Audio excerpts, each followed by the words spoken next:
র্যাবের কিছু কর্মকর্তার কারণে প্রতিষ্ঠান হিসাবে র্যাব ক্ষতিগ্রস্ত হয়েছে।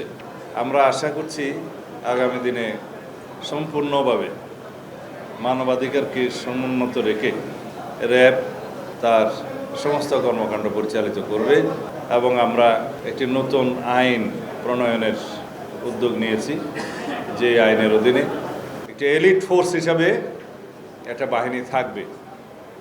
আমরা র্যাবের নাম আবার রিনেমড করব কিনা বা অন্য নতুন এলিট ফোর্স আমরা রেজ করব কিনা সেটা এখনও চিন্তা ভাবনার বিষয়, সরকার বিবেচনা করছে। তবে সব ক্ষেত্রেই এলিট ফোর্সের ক্ষেত্রেই আমরা জবাবদিহিতা এবং স্বচ্ছতা, ট্রান্সপারেন্সি এবং অ্যাকাউন্টেবিলিটি আমরা এনশিওর করব ইনশাআল্লাহ। অথরিটি থাকবে, রেসপন্সিবিলিটি থাকবে, সাথে সাথে সেই বাহিনীর ট্রান্সপারেন্সি এবং অ্যাকাউন্টেবিলিটি নিশ্চিত করা হবে সেই একই আইনে। সেভাবেই আমরা আগামীতে আইনের শাসন প্রতিষ্ঠা করব এবং জননিরাপত্তা, জনপ্রত্যাশা অনুযায়ী প্রতিষ্ঠিত হবে ইনশাআল্লাহ। আমরা জানি যে র্যাবের কিছু কর্মকর্তার কারণে প্রতিষ্ঠান হিসাবে র্যাব ক্ষতিগ্রস্ত হয়েছে। রাষ্ট্রীয় প্রতিষ্ঠানগুলোর মধ্যে এমন কোনো প্রতিষ্ঠান ছিল না ফ্যাসিবাদী শাসন আমলে যে প্রতিষ্ঠান ক্ষতিগ্রস্ত হয় নাই। বাইকের অতিরিক্ত খরচে চিন্তিত? নিয়ে আসুন রাইডো, মাসের খরচ মাত্র ৩০০ টাকা। সেটা পুলিশ, সেনাবাহিনী, র্যাব, বিজিবি সবাই ক্ষতিগ্রস্ত হয়েছে প্রতিষ্ঠান হিসাবে। কিন্তু আমাদের স্মরণ রাখতে হবে, কয়েকজন কর্মকর্তার অ্যাক্টিভিটিস পুরো প্রতিষ্ঠান দায় দায়িত্ব নিতে পারে না। আমরা এখন যার যার নিজস্ব আইনে, সেই প্রতিষ্ঠানের আইনে সেই সমস্ত অফিসারদেরকে অ্যাকাউন্টেবল করার জন্য এবং বিচার আইনের আওতায় নিয়ে আসার জন্য আমরা অলরেডি অনুশাসন দিয়েছি। কারণ প্রতিষ্ঠান দায়ী না, আইন আছে, প্রতিষ্ঠান কিভাবে চলবে, কর্মকর্তারা কিভাবে সেই আইন মাফিক পরিচালিত হবে। যদি কিছু সংখ্যক কর্মকর্তা কর্মচারী বিপদগ্রস্ত হয় বা বিপদে যায়, তারা পার্সোনালি দায়ী, কোনো প্রতিষ্ঠান দায়ী না। আমরা সেই দৃষ্টিতেই দেখি।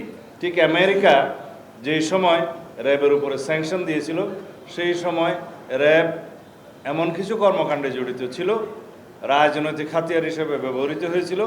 সেই সময় ফ্যাসিবাদী সরকারে যারা দণ্ডমুণ্ড ছিলেন, শেখ হাসিনা তার রাজনৈতিক হাতিয়ার হিসেবে তাদের উদ্দেশ্য চরিতার্থ করার জন্য, একদলীয় শাসন ব্যবস্থা এবং একদলীয় রাষ্ট্র ব্যবস্থা কায়েমের জন্য যে উদগ্র বাসনা তাদের ছিল, সেটা কায়েমের জন্য এইভাবে অনেক প্রতিষ্ঠানকে ব্যবহার করেছে।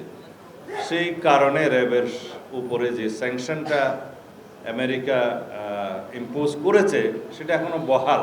কিন্তু আমরা যদি এলিট ফোর্স হিসেবে একটা নতুন কোর্স রিনেমড করি বা রেজ করি, সেখানে হয়তো তারা বিষয়টা পুনর্বিবেচনা করবেন, সেটা আশা করা যায়। তো এখন অনেক কিছু বাকি আছে, দেখা যাক।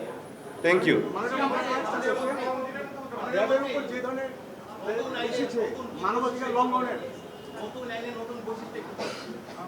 আমরা একটা আইন ফ্রেম করার জন্য কমিটি করে দিয়েছি এবং সেই আইনটা আমি নিজে লুক আফটার করব এবং সেই আইনটা আমার সামনে এখনও আসে না, আমি কিছু সময় দিয়েছি। সেখানে বিশেষজ্ঞরা কাজ করছে। বর্তমানে র্যাব যে আইনে পরিচালিত হচ্ছে সেটা আর্ম পুলিশ ব্যাটালিয়নের একটা সার্টেন প্রভিশনের উপরে দাঁড়িয়ে সেটা পরিচালিত হয়। এটা অ্যাডক ভিত্তিতে চলেছে। একটা প্রতিষ্ঠান এভাবে অ্যাডক ভিত্তিতে পরিচালিত হওয়ার সঠিক ছিল না। এখন আমরা সেটা আইন করব আলাদা এলিট ফোর্সের জন্য। সেখানে অথরিটি দেওয়া থাকবে, তাদের রেসপন্সিবিলিটি ফিক্স করা থাকবে এবং সেই ক্ষেত্রে তাদের জবাবদিহিতা, অ্যাকাউন্টেবিলিটি এবং ট্রান্সপারেন্সিটাও নিশ্চিত হবে।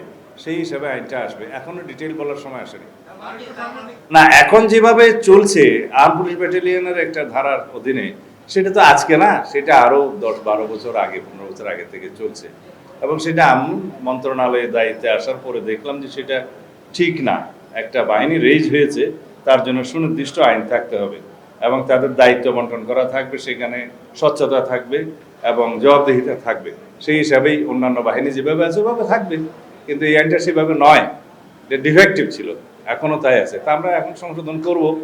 নতুন প্রত্যাশা, জনপ্রত্যাশা অনুযায়ী জননিরাপত্তা নিশ্চিত করতে হবে। সেই জন্য একটা এলিট ফোর্স অবশ্যই দরকার হবে। তাদের যে equipments, logistics, training, facilities, assets সব কিছু সেখানে যাবে।